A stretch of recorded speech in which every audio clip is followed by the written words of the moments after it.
This is dedicated to our dearest chairman. When the time is right.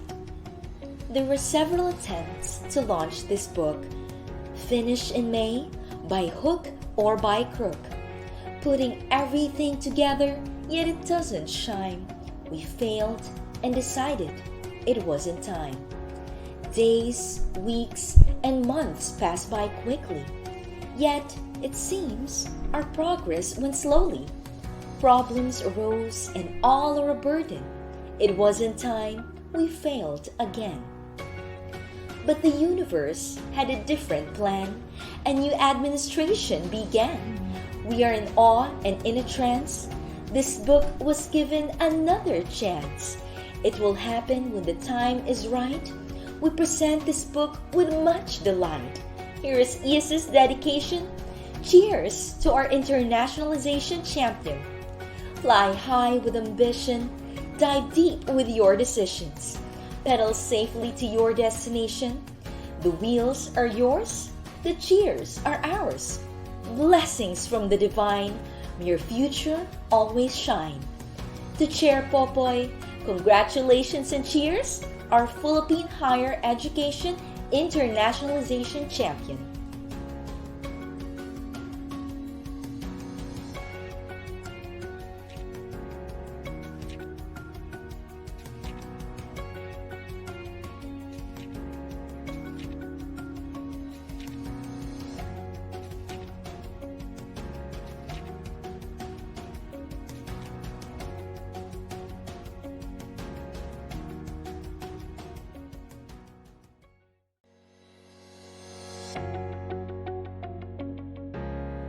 Commission on Higher Education Chair Prospero De Vera, CHED Commissioners, officials and employees, Philippine Higher Education Institutions officials, esteemed guests, fellow speakers, ladies and gentlemen, good day.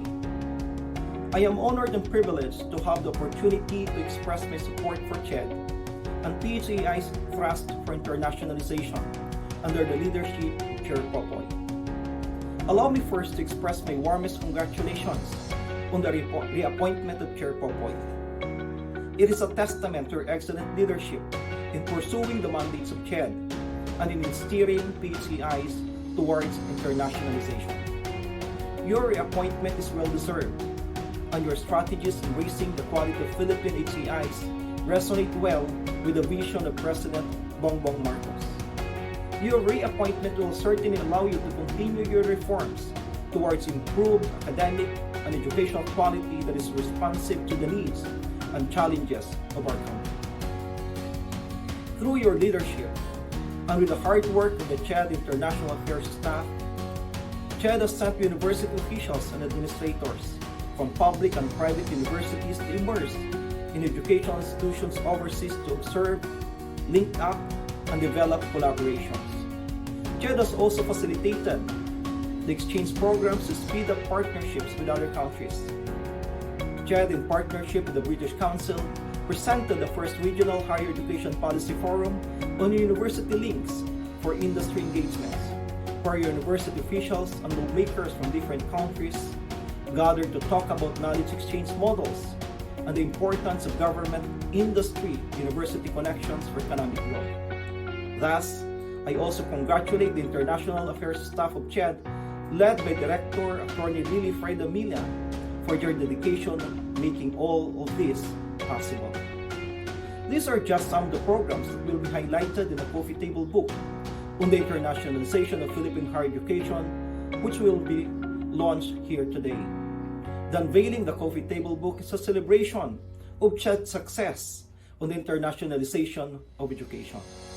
But just as we celebrate our accomplishments, we're still cognizant of things that still need to be accomplished. That is the mark of true and great leadership. Despite all our advantages and the benefits of internationalization, the Philippines currently has the lowest number of international students from among our peers in the Asia-Pacific region. Research by the British Council Philippines indicates that the principal barriers to internationalization of higher education are limitations on ownership, the need to operate through Philippine HEI partners, immigration and visa requirements for student staff, and labor law and professional regulatory restrictions affecting staff wanting to work in the country. Nevertheless, we share President Bongbong Marcos' trust and confidence in Chair Popoy's capacity to navigate through these challenges and fully realize the goals of internationalization. On my end, CHED can always be assured of my support. As a primary author of Public Act number 11448 for the Transnational Higher Education Act of 2019, I shall continue to advocate for its full implementation, including the provision of necessary funding to ensure that its noble objectives are realized. Indeed, we need to ensure that the framework is cascaded to all CHED offices and regions, and it's fully understood and appreciated by all PHEIs to enable them to benefit from it. I will do my best to support CHED's academic strategies and initiatives, particularly in the internationalization of higher education, being fully convinced that through the integration of international and intercultural dimensions into our higher education system, we can address challenges together. Again, congratulations, Chair Popoy, on your reappointment, and I wish you good luck on your plans for your term. I am certain that you will do great, just as you have done in your previous term. Congratulations as well to the whole CHED family, including all the commissioners and International Affairs Office, and to all PHEIs in the launching the coffee table book on the internationalization of the Philippine higher education. Thank you very much. Great day, and God bless us all. Mabuhay kayo. State University. I feel humbled to be giving a message in this important occasion, the launching of the Coffee Table Book IZN, Philippine Higher Education Institution. It is indeed a milestone for all of us, not only for the HEIs whose accomplishments are written in this maiden book, but to the Commission on Higher Education as a whole. This is a testament of hard work and dedicated leadership in making higher education in the Philippines known to the world. Thank you so much, and saludo to our HEI IZN champion, CHED Chairperson J. Prospero De Vera III, and to Attorney Lily Nelia and her team for their commitment and strategies in helping HEIs, specifically the state university and colleges, in being recognized in the world HEI map. At MMSU, CHED plays a big role to our internationalization journey. As a former director of internationalization and external linkages and partnership for long years before I became president in 2017, I could not remember any CHED leadership that gave premium to internationalization other than that of Chair Popoy De Vera. Again, congratulations, as I ardently pray for a more neat and data-driven CHED internationalization initiatives. MMSU is here to support. Agbyag Commission on Higher Education, Agbyag Philippine Higher Education Institution. This is Dr. Mildred M. Crisostomo, the Director of the Office for International Partnerships and Programs of the Don and Ariel Ventura State University, Baccalaureate Pampanga. A bigger and multifaceted government agency like the Commission on Higher Education requires leadership like that of independence. Symbolically, it's a kind of leadership that is unique and exceptional. Through the Phoenix leadership of Chairperson Prospero De Vera, the known and never known higher education institutions in the country, until he visited them with their faculty and students were placed in the center states. They were equally prioritized, given the much needed support to enter the world with boldness through various international opportunities. Galsu is a recipient of CHED's study aids funding through its project Baccalaureate, which stands for Bringing Arts and Culture on Local Levels. Because of study aids, we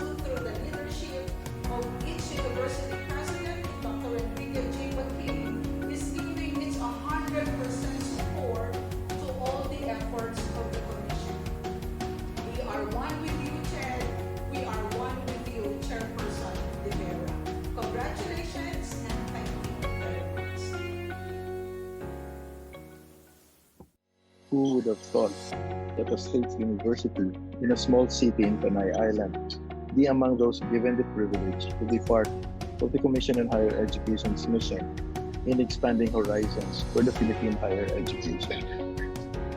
We trace back our roots and we have realized that as we were working quietly, internationalization has always been at the core of the existence of West Visayas State University. With the Commission on Higher Education, we have affirmed this realization further. We, Taga West, look at this privilege as a blessing, and we are grateful to the leadership of Dr. J. Prospero De Vera III for his unselfish and dedicated service to the Philippine higher educational institutions. With Dr. Popoy's initiative, the Philippine higher education institutions' participation to the QS exhibits, for example, has opened so many doors for international partnerships and impact projects that used to be just a dream for most of us. CHED has molded our universities to be more resilient, offering programs and activities even in the difficult time of pandemic. These programs and activities prove that no matter what time and age, the Philippine higher educational institutions consistently exhibits the kind of training and education that is world-class, inspiring our faculty, students, and staff to take flight and test the waters. All Taga West express our wholehearted commitment to get involved with CHED's noble endeavors as we celebrate the ASEAN anniversary and as we continue to strive to fulfill our call to transformative education and global citizenship. Madamong gid na salamat, CHED. Madamong gid na salamat, Chair Popoy. Good day, everyone. I would like to congratulate the Commission of Higher Education in the launching of their coffee table book entitled Internationalization of the Philippine Higher Education. This book is a testament of the Commission's efforts in breaking borders and transcending boundaries to make our country's higher educational institutions world-class. Now that we are in a global era, internationalization has become an indispensable feature of higher education. We should push our higher education institutions to collaborate and broaden their knowledge and expertise for them to hone a worldview that will ultimately benefit our nation. Being exposed to other cultures and exposing other cultures to ours is a good way of exchange, so we can liberate mindsets that will give our country direction in the years to come. We can learn from each other's best practices and apply it in our home countries. We should allow our students and educational institutions to explore, to learn new perspectives, and to go beyond, and to transcend. As a believer of online learning, I see that education should not be confined in a space, and internationalization is another way to break that barrier. Internationalization is a way for us to develop and build a knowledge-based society that will become a foundation of the next generation of global citizens, with respect for other cultures through dialogue and exchange. We should continue to encourage the diversification of our learning environment so we can produce graduates that are internationally knowledgeable and cross-culturally sensitive. I commend the Commission of Higher Education for their initiatives in establishing an enabling environment that will allow the higher education sector to soar beyond our country's boundaries. Through internationalization, we are transcending borders, claiming our spaces, and fostering multicultural learning. And with that, I give my full support. I am confident that through the leadership of the newly reappointed chairman of the Commission on Higher Education, Chairman Popoy De Vera, the Commission will continue to take the right steps in achieving their vision for internationalization of the Philippine higher education. Once again, congratulations.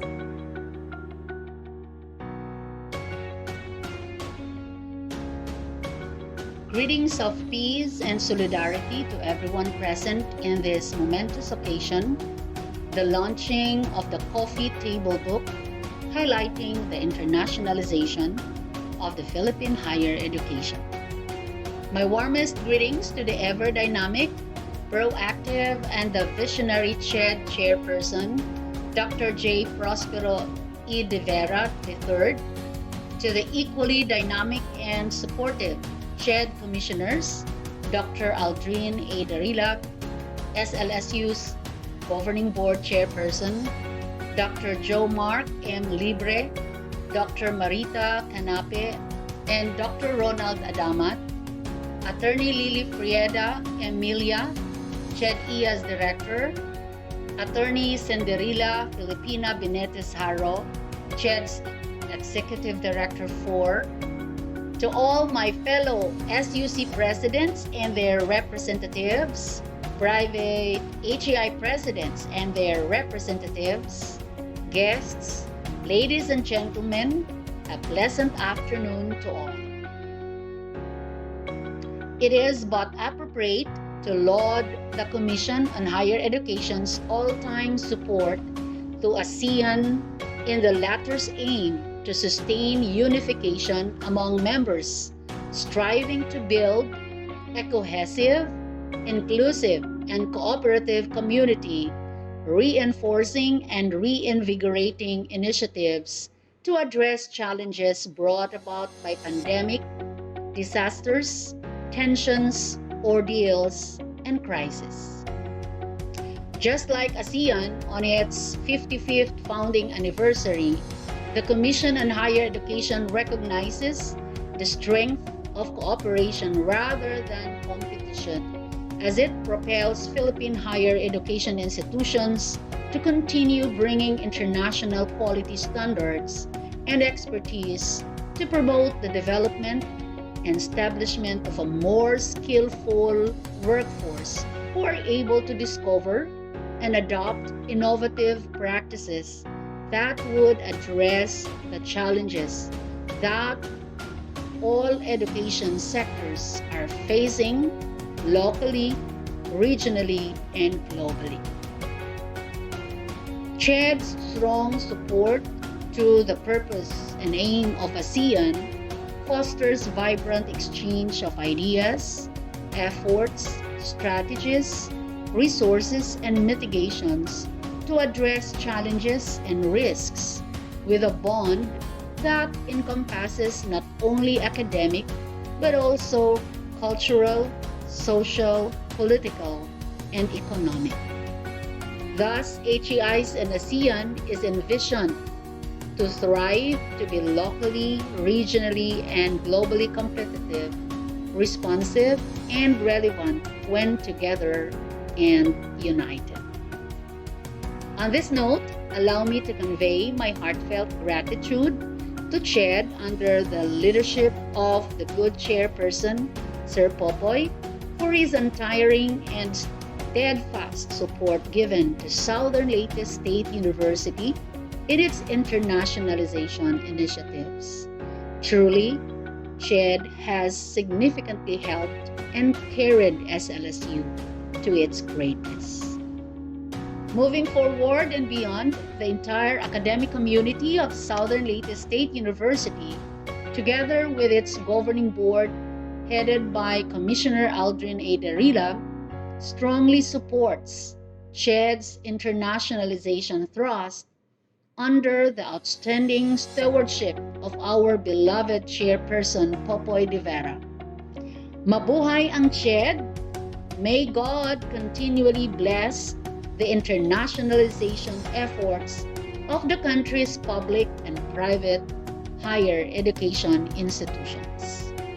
Happy ASEAN anniversary! Thank you for this opportunity. CHED Chairman J. Prospero De Vera III, CHED Commissioners, and and central and regional officials, especially the CHED International Affairs Staff or CHED-IAS, fellow educators in the public and private sectors, friends, good morning to all of you. On behalf of the Mapua University community, as its president, I would like to express support to the Commission's thrust for internationalization. Indeed, Mapua has worked with the Commission on some initiatives that yielded concrete results, including membership in the Washington Accord and the referencing of the Philippine Qualifications Framework or PQF to the ASEAN Qualifications Reference Framework or AQRF. We hope that we can continue to work with CHED on the internationalization of Philippine higher education.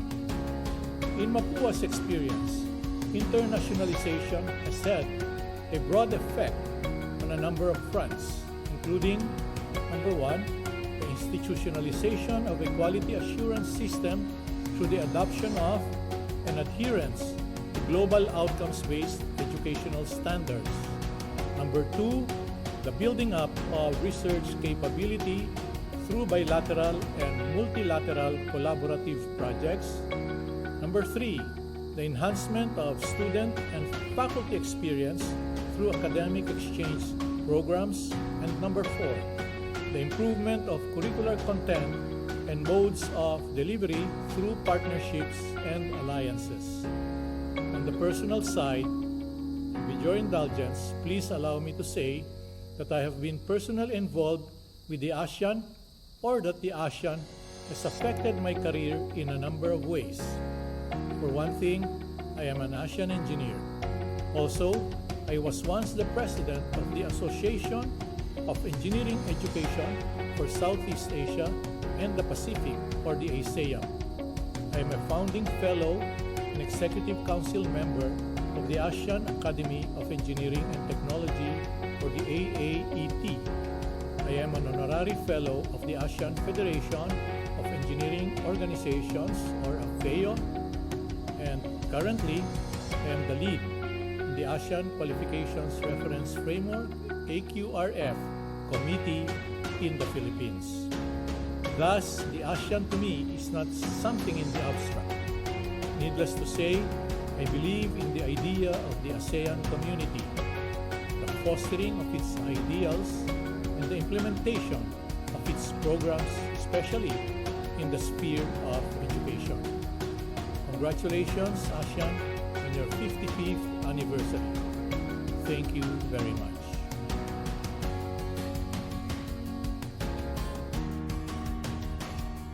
Good afternoon, ladies and gentlemen.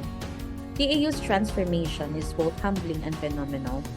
From the quiet backwaters, TAU is now internationally recognized because we embrace internationalization as a means of institutional transformation. From all of us at the Tarlac Agricultural University, we attribute this to the exceptional support of the Commission on Higher Education, steered by Chairman Prospero De Vera III. The TAU community first met Sir Popoy during the celebration of the first ASEAN Festival in 2016, when he was still the Vice President of Public Affairs of the University of the Philippines. TAU was still Tarlac College of Agriculture at that time, and Sir Popoy has been a witness to TAU's transformation through internationalization. When he became a CHED Commissioner and later on as CHED Chair, he, together with CHED officials, especially the Director of International Affairs Staff, Attorney Lily Freda Emilia, led out and accelerated TAU's ascent to steeper laps by introducing the university to different programs that further strengthened its resolve to hold the grips and work on the rivet, even if it meant breaking away from the peloton. And with this, we are very much grateful to the Commission on Higher Education, and we congratulate you for the launching of the coffee table book, Internationalization of Philippine Higher Education, which features the initiatives of our universities on internationalization.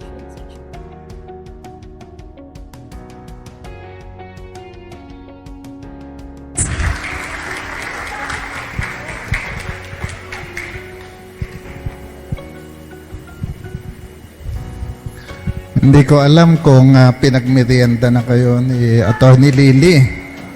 Kaya gagawin kong mas maiksi yung aking sasabihin para kayo makapagmerienda. Ako nagmerienda na ako doon sa prepare ni...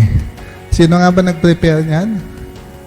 Ba't nawala na? Ayun, si Joji Banson daw nag-prepare niyan. So, I already had my coffee, etc.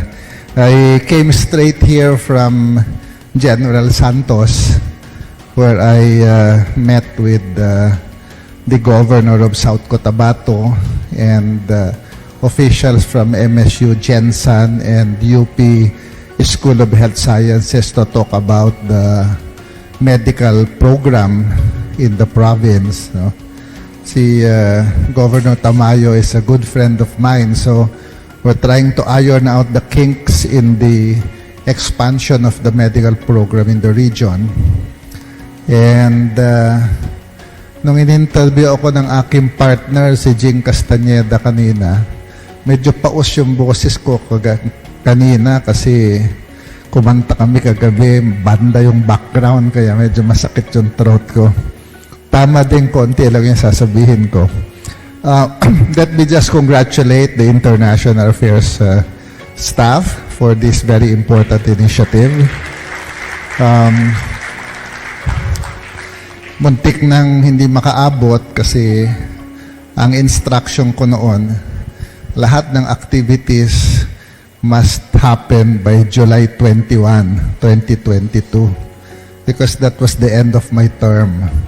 And I said, after that, the only thing I will do is administrative matters, all important events must end by July 21. That's why the launching of the institutional history of CHED was done on July 20. So, nung kumukuha ng schedule sila Atty. Lily noon, sabi ko, kung after July 21 yan, hindi ako magkukumit yan because there might be a new head of CHED after July 21. No? So, siguro matindi magdasal ang mga taga-IAS kasi after July 21 yung event para matuloy, no?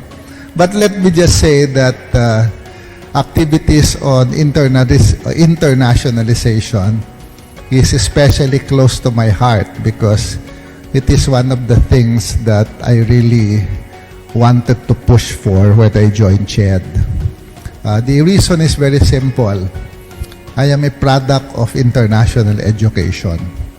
And personally, I have always known and I have experienced that when you get educated outside the country and you spend significant time interacting with other students, faculty members, your worldview changes and everything else about yourself changes after that. It is what may be called a life-changing event for you. In my case, I did most of my early education in the Philippines, but I applied and got a Fulbright grant to study in the United States. Hindi ko nasasabihin ko anong taon yon. But when I went there, it was a personal change for me because first, when you go and experience international education, the first thing that happens is your survival instincts become sharper. Because when you're put in another country by yourself, in my case, I had no relatives within an 8-hour trip. So I was very far from all my relatives. The first thing is your survival instincts have to kick in because you are all by yourself and you've got to learn how to live. In my case, and siguro para sa mga lalaki dito na hindi tinuruang magluto ng kanilang mga magulang, ang unang challenge pagka nag-aral ka abroad ay paano ka kakain. Kasi kailangan mapunta ka sa lugar na makakabili ka ng bigas. So if you end up in the Midwest in the US, for example, you'll have a problem because you cannot survive on bread. Kailangan may bigas. So, kailangan medyo may Chinese to na malapit-lapit. And you'll learn how to cook. When I first left the country, sabi ko, makakabili naman ng Chinese food. Kasi merong restaurant malapit na may Chinese food. Hindi ko alam, kumain ka pala ng Chinese food after 1 week. Amoy pa lang, ayaw mo na. So, I could not survive on Chinese food soon enough. And so you got to take it upon yourself to change the way you live. Especially if you live by yourself. For many of us who have been, ng tawag dito, yung masyadong inalagaan ng mga nanay, tsaka hindi pinagtrabaho na lumalaki. It's a big challenge. I think it's probably more challenging for males than females when you go abroad. You know, doing everything by yourself, squeezing everything, your time management improves, etc. etc. Yun yung first na mababago tungkol sa sarili mo.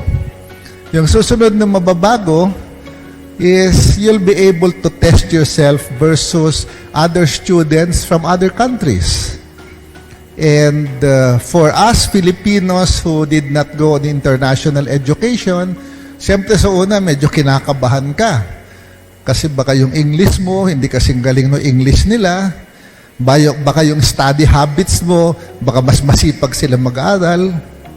Meron ako mga kaklase, mga Koreano, pag binuksan mo yung textbook, halos bawat linya naka-highlighted, minimemorize yung buong libro. But then you soon find out that Filipino students are not only as good, in all probability, they are better than scholars or country or individuals from other countries. I'll tell you that from personal experience. Because my grades were higher when I was studying abroad than when I was studying here. I got flat A's for all my subjects there. When I was there, dito, hindi ganun kataas ang grade ko. So, you learn to interact, you learn to respect the cultures, the behaviors of other nationalities. And then you're exposed to a wide range of literature and books and sessions and lectures. The highlight of my first year when I was studying in the United States was to listen to a lecture of the author of the book that we use in public ad. Imagine the happiness that you have. Yung nababasa mo lang na ganun, pwede kang magpa-picture kasama ng kanyang libro. Of course, I also met the famous Paulo Freire when I was in the United States, the famous author of the Pedagogy of the Oppressed, which is a must-read for people in education and social sciences. Nami-meet mo yan, so you meet a lot of people. And soon enough, you will find out that your worldview changes. Worldview changes. The way you think, the way you respect other people, the way you compete with other people, and the way you view learning in general.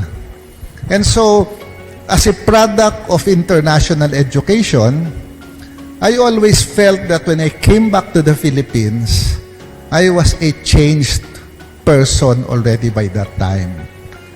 And I have always believed that our educational institutions must open opportunities for every student in the Philippines to be able to think globally, not just nationally. And that's the reason why, you know, we've given a lot of funds to Fulbright. I think we're now the biggest contributor to Fulbright among government institutions.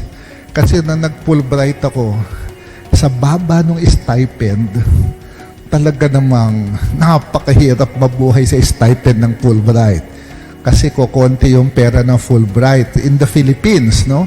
And so we're giving substantial amounts to Fulbright. I think we're sending 20 PhD scholars per year now, funded by CHED. Where during my time, Siguro ang PhD nun, mga 5 lang. Ganun ka-konti, no? And that's also the reason why when I came in, I thought seriously about encouraging higher education institutions. Number 1, to understand what internationalization is all about, understand the metrics of what is being computed, go to other countries and benchmark and see how other universities are designed, how they operate, how they conduct classes, etc. And so we've sent a lot of missions to other countries, brought presidents there, and I'd like to thank our partners from the US, from Canada, from other countries for facilitating the exchanges that we have with other universities. Because I noticed that our university presidents, when they go to other universities, yung iba sa kanila parang yung bata na dinala sa candy store.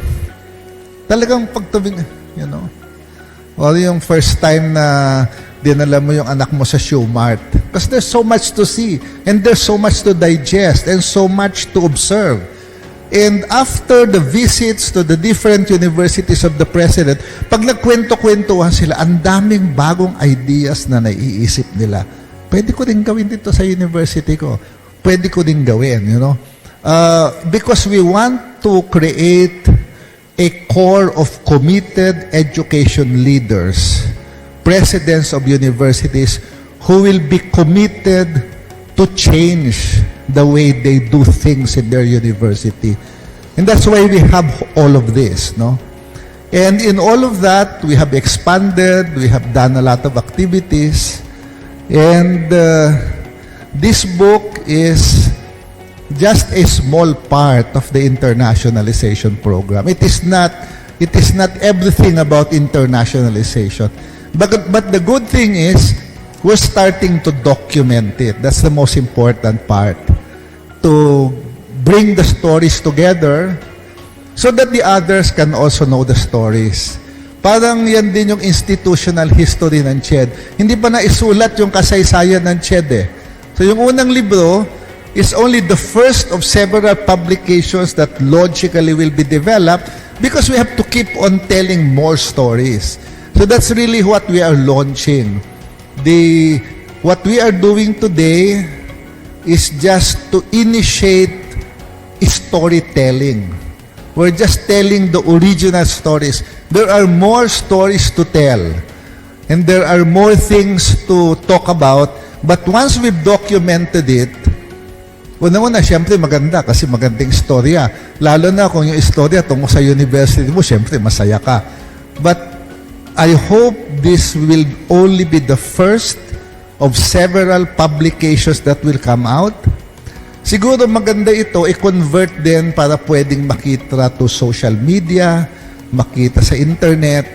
Para once we start telling the stories, more universities will be interested, more university presidents will feel good about what they're doing, and will have a stronger commitment to push forward so that they themselves eventually can also tell their stories. So yun lang ang aking sharing. Magandang hapon po sa inyong lahat.